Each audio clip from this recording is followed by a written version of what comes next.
একদিন ভোরে কর্ণাটকের এক ছোট শহরের একটি পুরনো বাসস্ট্যান্ডে কাগজে মোড়া চা হাতে দাঁড়িয়েছিল এক তরুণ।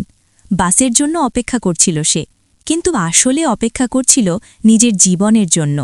তার পকেটে তখন কোনো অভিনয়ের অফার নেই কোনো পরিচিত নাম, এমনকি ভবিষ্যৎ নিয়ে নিশ্চিত কোনো পরিকল্পনাও নেই। তবু সেই তরুণটি জানত তার ভেতরে এমন কিছু আছে যা একদিন মানুষকে চুপ করিয়ে দেবে।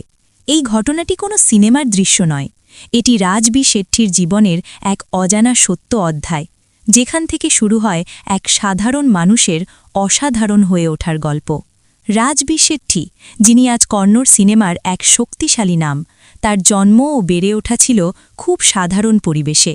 কর্ণাটকের উপকূলীয় অঞ্চলের মাটি, মানুষের ভাষা, জীবনযাত্রা আর সংগ্রামের গল্প তাকে ছোটবেলা থেকেই গড়ে তুলেছিল ভিতর থেকে।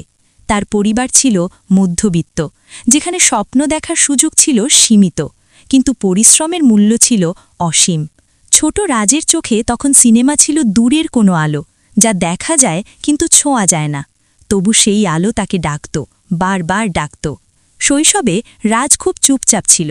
ক্লাসরুমে সে খুব বেশি কথা বলত না, কিন্তু মানুষের আচরণ লক্ষ্য করত গভীরভাবে। শিক্ষক যখন বোর্ডে লিখতেন, রাজ তখন সহপাঠীদের মুখ, চোখ, হাসি আর রাগ লক্ষ্য করত। এই পর্যবেক্ষণ ক্ষমতাই একদিন তাকে অভিনেতা হিসেবে আলাদা করে তুলবে, যদিও তখন সে নিজেও তা জানত না। বাড়িতে টেলিভিশনে যখন পুরনো কন্নড় সিনেমা চলত, রাজ সেগুলো মনোযোগ দিয়ে দেখত। সে লক্ষ্য করত অভিনেতারা কিভাবে কথা বলছে, কিভাবে চুপ থাকছে, কিভাবে চোখ দিয়ে গল্প বলছে। কৈশোরে এসে রাজের ভেতরে দ্বন্দ্ব শুরু হয়। একদিকে পরিবারের প্রত্যাশা, অন্যদিকে নিজের অজানা টান। পড়াশোনায় সে মোটামুটি ভালো ছিল, কিন্তু মন পড়ত না বইয়ের পাতায়। কলেজ জীবনে এসে সে প্রথম নাটকের সঙ্গে যুক্ত হয়। ছোট মঞ্চ, সীমিত দর্শক, তবু সেই মঞ্চেই রাজ প্রথম অনুভব করে নিজের অস্তিত্ব। নাটকে অভিনয় করার সময় সে বুঝতে পারে অভিনয় তার কাছে কেবল অভিনয় নয়, এটি তার ভাষা, তার স্বীকারোক্তি, তার মুক্তি। কিন্তু নাটক দিয়ে জীবন চলে না, রাজকেও বাস্তবের মুখোমুখি হতে হয়। পড়াশোনা শেষ করে সে বিভিন্ন ছোটখাটো কাজ করে, কখনো প্রোডাকশন অ্যাসিস্ট্যান্ট, কখনো সহকারী পরিচালক, কখনো আবার সেটে অদৃশ্য এক কর্মী। এই সময়টাই তার জীবনের সবচেয়ে কঠিন অধ্যায়। দিনের পর দিন কাজ করে কোনো স্বীকৃতি নেই, কোনো নিশ্চয়তা নেই। তবু রাজ হাল ছাড়েনি, কারণ সে জানত সিনেমাটাকে ফিরিয়ে দেবে একদিন। এই সময়ে রাজের জীবনে আসে লেখালেখি।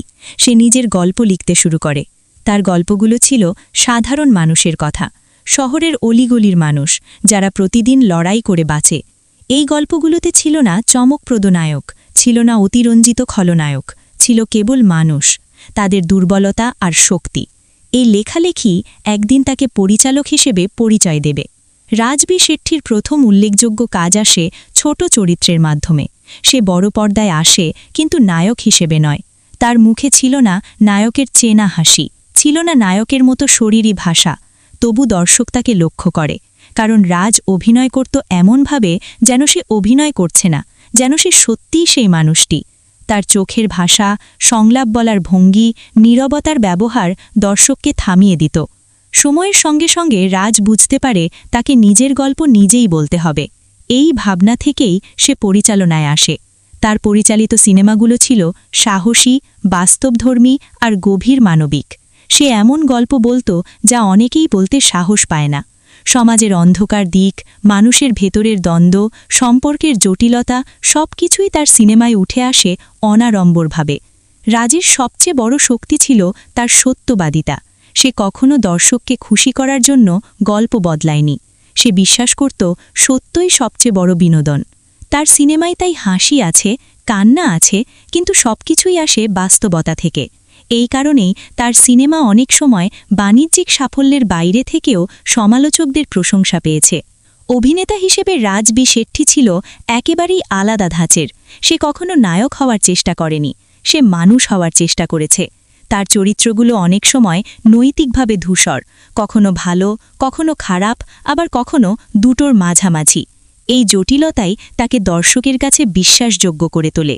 একসময় রাজ কেবল কন্নড় ইন্ডাস্ট্রির মধ্যেই সীমাবদ্ধ ছিল না, তার কাজ নজরে আসে অন্যান্য ভাষার নির্মাতাদেরও।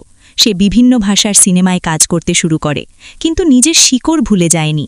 তার উচ্চারণ, তার শরীরী ভাষা, তার অভিনয়ের গভীরতা সবসময় তার মাটির গন্ধ বহন করেছে।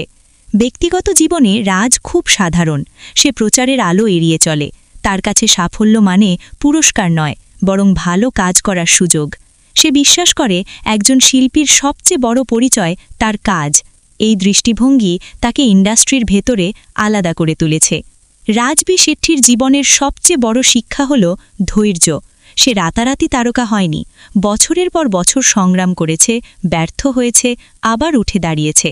তার গল্প সেই সব মানুষের গল্প যারা স্বপ্ন দেখে কিন্তু সহজ পথ পায় না। আজ যখন রাজবি শেট্টির নাম শোনা যায়, তখন মানুষ তার অভিনয় নিয়ে কথা বলে, তার সিনেমার গভীরতা নিয়ে আলোচনা করে। কিন্তু এই সাফল্যের পেছনে রয়েছে সেই ভোরের বাসস্ট্যান্ড, সেই কাগজে মোড়া চা, সেই অনিশ্চিত অপেক্ষা। তার জীবনী কেবল একজন অভিনেতার গল্প নয়, এটি এক মানসিক যাত্রা, যেখানে ভয় আছে, সন্দেহ আছে, আবার সাহসও আছে। রাজ দেখিয়ে দিয়েছে, যদি নিজের ভেতরের কণ্ঠস্বরকে বিশ্বাস করা যায়, তাহলে ধীরে হলেও পথ তৈরি হয়। রাজবি শেট্টি আজও নিজেকে শেখার মানুষ মনে করে। সে নতুন প্রজন্মের সঙ্গে কাজ করতে ভালোবাসে, তাদের গল্প শুনতে চায়, কারণ সে জানে সিনেমা কেবল বিনোদন নয়, এটি সময়ের দলিল। এই জীবনী তাই কেবল অতীতের কথা বলে না, এটি ভবিষ্যতের দিকেও তাকায়। রাজবি শেট্টির পথ এখনও শেষ হয়নি। সামনে হয়তো আরও সাহসী গল্প, আরও গভীর চরিত্র অপেক্ষা করছে। শেষ পর্যন্ত রাজবি শেট্টির জীবন আমাদের শেখায় একটাই কথা: নীরব মানুষরাই অনেক সময় সবচেয়ে জোরালো গল্প বলে, আর সেই গল্প যদি সত্য থেকে জন্ম নেয়, তাহলে তা চিরকাল মানুষের মনে থেকে যায়।